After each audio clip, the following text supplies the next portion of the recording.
PPKM akan kembali dievaluasi hari ini. Bagaimana pandangan Anda dengan pelonggaran saat ini? Apakah ini baik untuk pertumbuhan ekonomi atau justru bisa menjadi bumerang dengan adanya ancaman gelombang ketiga COVID-19? Kalau kita melihat dari tingkat penularannya atau penyebarannya yang sudah jauh lebih rendah sekarang ya tambahan kasusnya, ini saya rasa memang bisa dievaluasi atau dipertimbangkan untuk dilonggarkan ya, dilonggarkan kembali untuk mendorong ekonomi. Tapi bukan berarti tanpa kontrol ya, bukan berarti kita lantas menurunkan kewaspadaan.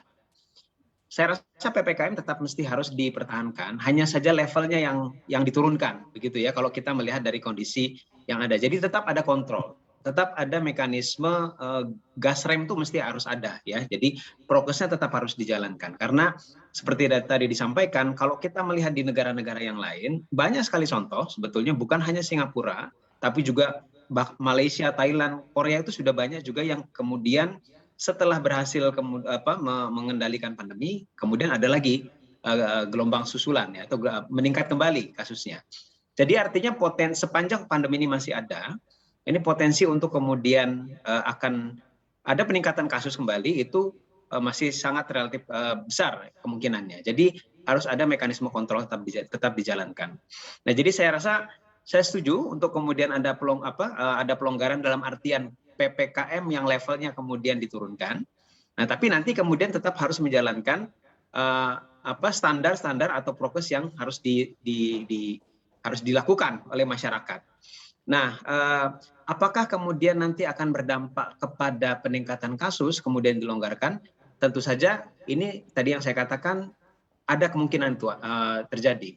Terutama pada ada beberapa titik kritis ya kalau kita menengok ke belakang itu, bahwa 2 kali gelombang besar yang kita hadapi itu terjadi pada pertama di awal tahun, di sekitar tahun baru. Jadi pada masa itu sebetulnya setelah ada pelonggaran kemudian orang melakukan pergerakan ya antar daerah yang besar ya di akhir tahun atau di sekitar tahun baru.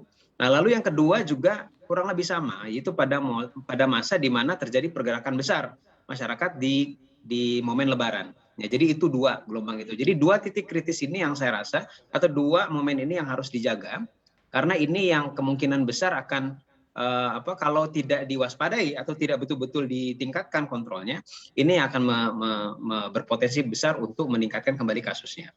Nah, tapi kalau dengan melihat kondisi seperti sekarang, ya saya rasa untuk kebutuhan pertumbuhan ekonomi, untuk juga mendorong pendapatan daripada masyarakat, kalangan menengah ke bawah juga, ya saya rasa memang bisa levelnya kemudian diturunkan, ya tapi itu tadi, PPKM-nya sendiri atau prokesnya tetap harus dijalankan.